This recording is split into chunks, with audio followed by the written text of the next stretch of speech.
उधर राहुल गांधी अलग ही दुनिया में।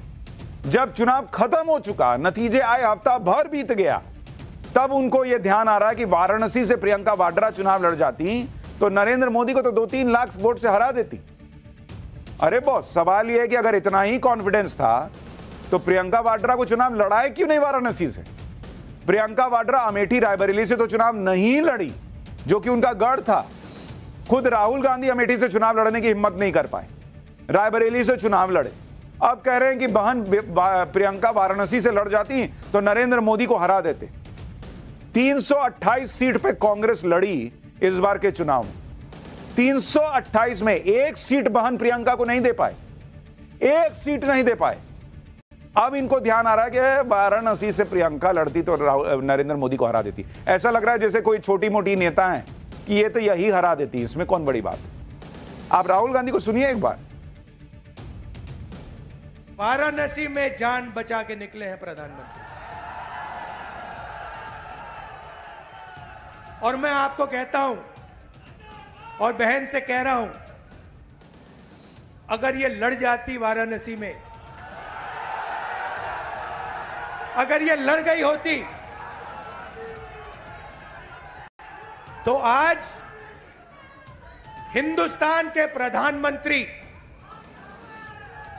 2-3 लाख वोटों से वाराणसी का चुनाव हार जाते। राहुल गांधी को कहने में कुछ नहीं जाता, लोग उनकी बात पे हंस रहे हैं, क्योंकि इसी तरह ये पहले कहते थे कि लिख के रख लो, नरेंद्र मोदी इस बार प्राइम मिनिस्टर नहीं बनेगा। अब लोग 4 जून के बाद, रिजल्ट आने के बाद, अभी जब शपथ ग्रहण हुआ 9 तारीख को, तो लोग पूछ रहे हैं जो लिखा था उसका क्या करना है। वैसे ही कह रहे हैं कि बहन प्रियंका लड़ जाती तो 2-3 लाख वोट से नरेंद्र मोदी को हरा देती। तो पहली बात तो लड़वाए क्यों नहीं? इलेक्शन के बाद समझ में आ रहा है कि प्रियंका में हराने की काबिलियत थी नरेंद्र मोदी को। ये तो इन लोगों का हाल है, इतना स्लो प्रोसेसर इनकी पार्टी का चलता है। और दूसरी बात, यही प्रियंका को जिम्मेदारी दिए थे ये लोग उत्तर प्रदेश की। 399 सीट पे लड़ी थी विधानसभा में कांग्रेस पार्टी, 2 जीत कर आई थी। कह देना है कुछ भी, लेकिन ये सब बातें चुनाव में सोचनी पड़ती हैं। अब तो चुनाव हो चुके।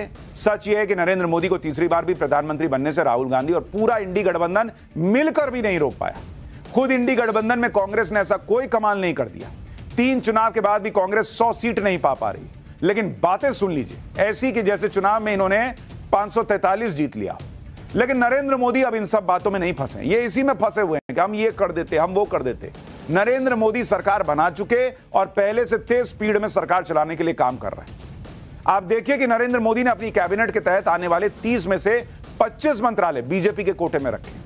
30 मंत्रियों के कैबिनेट में पीएम मोदी ने 21 पुराने चेहरे, यानी संदेश साफ है कि नरेंद्र मोदी अपने दूसरे कार्यकाल की स्पीड को ही बनाए रखना चाहते हैं। गृह, रक्षा, वित्त, विदेश, ये जो टॉप 4 मंत्रालय हैं उसमें भी पीएम मोदी ने टीम को रिपीट किया है। इसके अलावा रेल, ट्रेड, इंफ्रास्ट्रक्चर, टेक्नोलॉजी, शिक्षा, पेट्रोलियम जैसे अहम मंत्रालय में भी पीएम ने कोई बदलाव नहीं किया। भाई उनको स्पीड देनी है, वो यही सेटिस्फाई करते रहे क्या लोगों को कि भाई तुमको भी मौका दिया, तुमको भी दिया। वो देश की जनता को संतुष्ट करने के लिए है कि भाई मुझे देश को आगे लेके जाना। तो जो काम समझ गया, अब निर्मला सीतारमण चला रही हैं वित्त मंत्रालय, उनको बदल दें। जिनके वित्त मंत्री रहते हुए 8% की ग्रोथ हो रही है।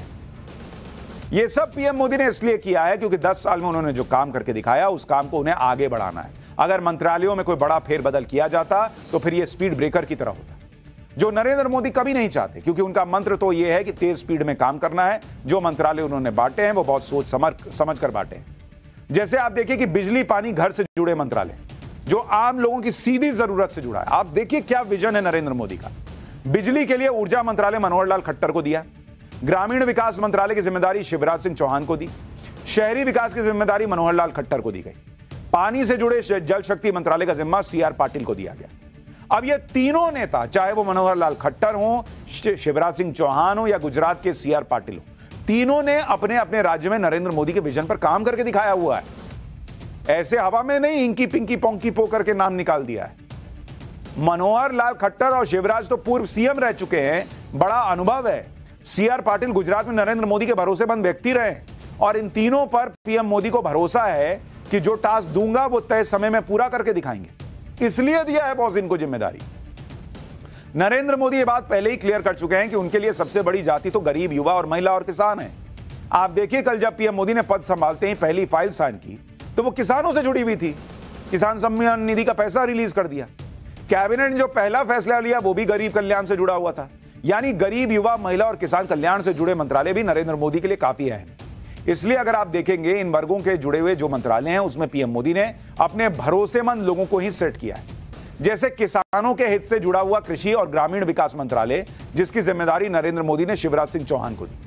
और ऐसा बहुत कम होता है कि जब कृषि और ग्रामीण विकास मंत्रालय एक ही मंत्री को दिया जाए, लेकिन पीएम मोदी ने शिवराज सिंह चौहान को बड़ी जिम्मेदारी ऐसे ही नहीं दी, बल्कि उनका पुराना ट्रैक रिकॉर्ड देखकर दी। भाई, मध्य प्रदेश में शिवराज सिंह चौहान ने ही कृषि दर को लगातार डबल डिजिट में बना के रखा।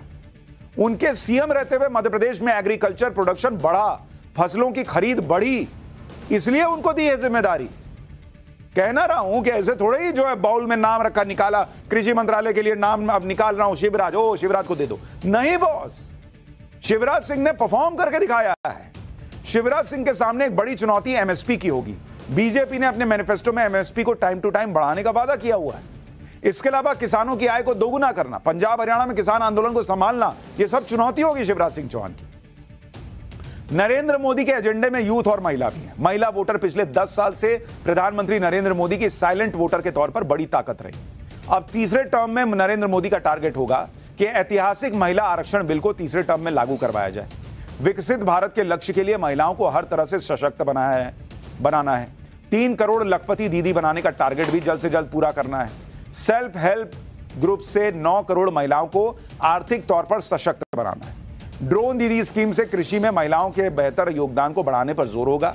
सेल्फ हेल्प ग्रुप्स के जरिए महिलाओं को ड्रोन बांटे जा रहे हैं, यह स्कीम भी आगे बढ़ेगी। नरेंद्र मोदी ये अच्छी तरह समझते हैं कि देश के विकास के लिए इंफ्रास्ट्रक्चर को मजबूत करना कितना जरूरी है, हाईवे का जाल बिछाना कितना जरूरी है, ताकि देश में तेजी से तरक्की हो।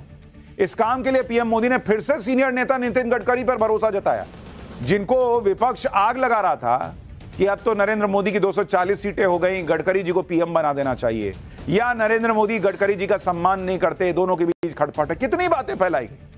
आप देखिए, उन्होंने फिर केंद्रीय सड़क परिवहन मंत्री नितिन गडकरी को ही बनाया। नितिन गडकरी के परिवहन मंत्री रहते हुए ही देश में तेजी से सड़क निर्माण पर काम हुआ। नितिन गडकरी ने देश में इतने हाईवे बनाने का काम किया है कि उन्हें हाईवे मैन के नाम से बुलाया जाता है। मोदी सरकार में नितिन गडकरी अपने कामकाज से अलग पहचान बना चुके हैं, इसलिए नरेंद्र मोदी ने फिर से उन पर भरोसा जताया। देश को लेकर नरेंद्र मोदी का विजन बहुत क्लियर है। वो अक्सर मजबूत और विकसित भारत की बात करते हैं। ये अच्छी तरह समझते हैं कि देश जब मजबूत और सुरक्षित होगा तभी वो विकसित हो पाएगा। इसलिए देश को मजबूत और विकसित बनाने में जिन टॉप 4 मंत्रालयों का हाथ होता है, उसे भी अपने भरोसेमंद साथियों को दिया। गृह, वित्त, विदेश और रक्षा, कोई चेंज नहीं। इन चारों मंत्रालय में पीएम मोदी ने अपनी भरोसेमंद टीम को फिर से उतारा और यह भरोसा दिया कि देश को लेकर उनका जो विजन है उससे वो कोई समझौता करने वाले नहीं है। अपनी टॉप प्राथमिकता में कोई समझौता नहीं करेंगे। जैसे राष्ट्रीय सुरक्षा का मुद्दा, जिस पर नरेंद्र मोदी जरा भी समझौता नहीं करना चाहते और इसलिए उन्होंने इस काम के लिए एक बार फिर अमित शाह को चुना और गृह मंत्रालय उनको दे दिया। इसी तरह अगले 5 साल में भारत की अर्थव्यवस्था को 5वें से तीसरे नंबर पर लाना है। इसके लिए उन्होंने फिर से वित्त मंत्रालय की जिम्मेदारी निर्मला सीतारमण को दी। अंतर्राष्ट्रीय स्तर पर अभी बहुत उथल पुथल चल रही है। दुनिया 2-2 युद्ध में फंसी हुई है, लेकिन नरेंद्र मोदी ने इन मुश्किल हालात के बीच भी अपनी मजबूत विदेश नीति से भारत के हितों को बचाए रखा। आगे भी इस काम को जारी रखने के लिए विदेश मंत्रालय फिर से एस जयशंकर को दिया कि हाँ भाई, आप ठीक कर रहे हैं, चलिए आप ही चलाइए। पिछले 10 साल में नरेंद्र मोदी ने सेनाओं को मजबूत करने पर बहुत काम किया। बॉर्डर के इलाकों में इंफ्रास्ट्रक्चर को मजबूत किया गया, आतंकवाद के खिलाफ जीरो टॉलरेंस नीति अपनाई और आगे भी भारत को और मजबूत और सुरक्षित बनाए रखने के लिए नरेंद्र मोदी ने फिर से राजनाथ सिंह पर भरोसा किया कि नहीं, आपने बहुत अच्छा डिफेंस मिनिस्ट्री चलाया, ये आप ही संभालिए। ऐसे होता है बॉस काम। सरकार चलाने के लिए ये कर दिया, वो कर दिया नहीं। एक बार सुनिए विदेश मंत्री को भी। चीन के बारे में हमारी फोकस तो होगी कि सीमा में जो स्थिति जो है उसमें अभी भी कुछ इश्यूज बाकी बचे हुए हैं, हाँ, तो उसको कैसे निपटाया जाए। और पाकिस्तान के साथ ये भी आप जानते हैं कि विषय जो है सालों से वो जो आतंकवाद का विषय जो है, cross border terrorism, how do we find a solution to it so that that cannot be the policy of a good neighbor.